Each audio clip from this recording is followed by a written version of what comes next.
5 worst players in NBA playoffs 2021. The NBA playoffs are usually the best time of year for basketball fans.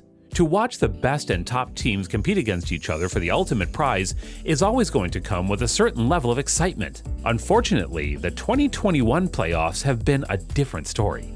In the first round alone, Jaylen Brown, Jamal Murray, and Anthony Davis all missed significant time, and more stars kept dropping as the playoffs progressed. Following another string of injuries, Trae Young and Giannis Antetokounmpo in the conference finals, NBA fans couldn't help but feel robbed by this postseason, with some even going as far as to call it the worst in league history. With the NBA playoffs, there's always trepidation and a greater disappointment if a team who has led a successful regular season campaign fails to live up to expectations. There are also players who have had a stellar year but have struggled to cope under increased pressure in the postseason. In this video, we will examine the performances of 5 players who we believe gave their worst performance. So without further ado, let's get right into it. 5. Dennis Schroder. Schroder was the starting point guard for the Lakers last season, but has been replaced by Russell Westbrook. As we prepare for the upcoming campaign, Schroder has since signed a deal with the Boston Celtics for significantly less money than what the Lakers officially offered him. However, the Lakers are likely glad that he declined the initial offer, given the fact that Westbrook represents a clear upgrade at that position. Now, despite that Schroder was productive as the Lakers' main point guard a season ago. However, in the first round of the playoffs, he struggled mightily, which included posting 0 points in a crucial Game 5. His overall scoring output was not all that bad, as he averaged 14.3 points per game in the playoffs, but he also only shot 30.8% from deep and only averaged 2.8 assists per game from the point guard position. Although his defense was solid, Schroder had his share of turnovers and just simply underperformed. And with all of the injuries that the Lakers dealt with, they would have benefited greatly if Schroder had performed at a higher level.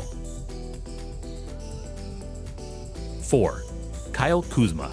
Kyle Kuzma got selected with the 27th overall pick, and for a while, he looked like the biggest steal of the 2017 NBA draft. He was scoring regularly, he was efficient, and everybody thought that he would make his way into the All-Star category in no time. However, that thing never happened.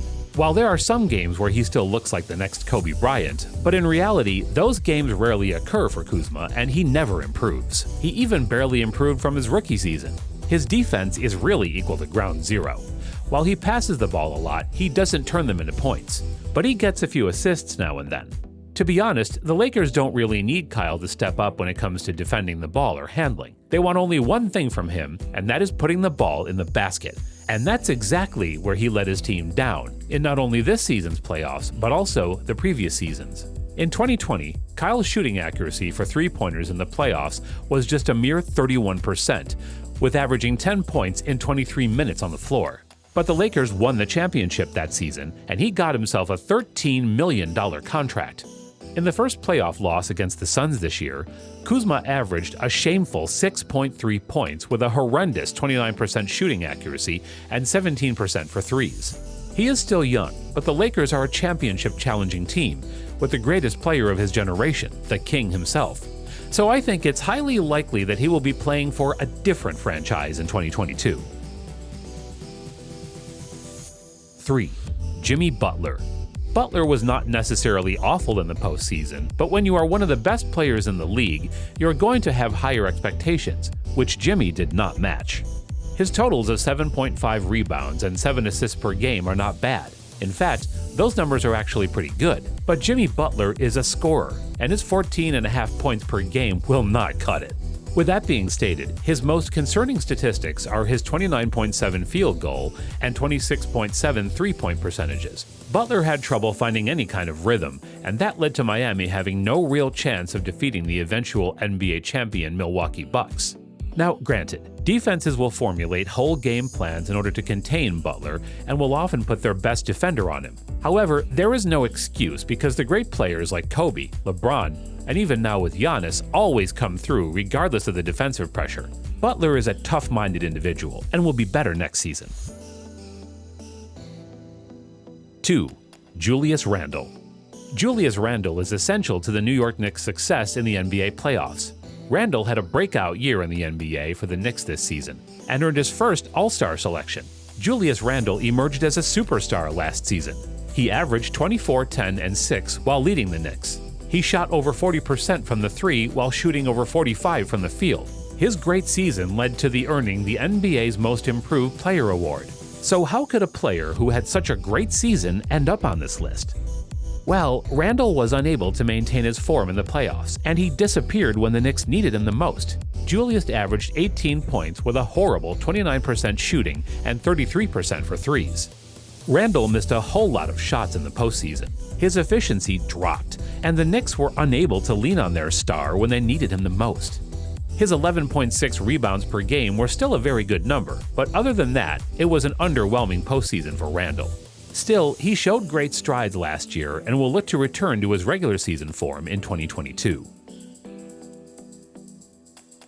1. Ben Simmons. Now, I am positive all of you saw this coming. If this was a surprise for you, there's a good chance you've lived under a rock the past few months. Ben Simmons checks in as number 1 as the worst player from the 2021 playoffs. The note that needs to be made is that Simmons averaged 7.9 rebounds and 8.8 assists per game. Those numbers are both very good, especially when you consider that he is a point guard. But his 11.9 points per game total will not cut it for a star player, especially when you pass up open layups and jump shots. Simmons looked unwilling to shoot the basketball most of the time, and his drive-first mentality led to many fouls. Usually that is a good thing. However, Simmons shot an abysmal 34.2% from the free throw line. Now, to put that into perspective, Shaq shot 52.7% from the line for his career. Yeah, not good, Ben. Simmons is an extremely talented player, but if he wants to be the star that we all know, he needs to develop some form of jump shot and improve from the free throw line. And that is going to do it for our selection of the top 5 worst players of the 2021 postseason. Now, all 5 of these players are extremely talented, and all will hopefully learn from these underwhelming postseason experiences so they can be better next. Now, I want to ask you if you agree with this list or not, and if you think that there were others who performed worse than these. Let me know in the comments below. See you guys in the next video. Until then, peace out.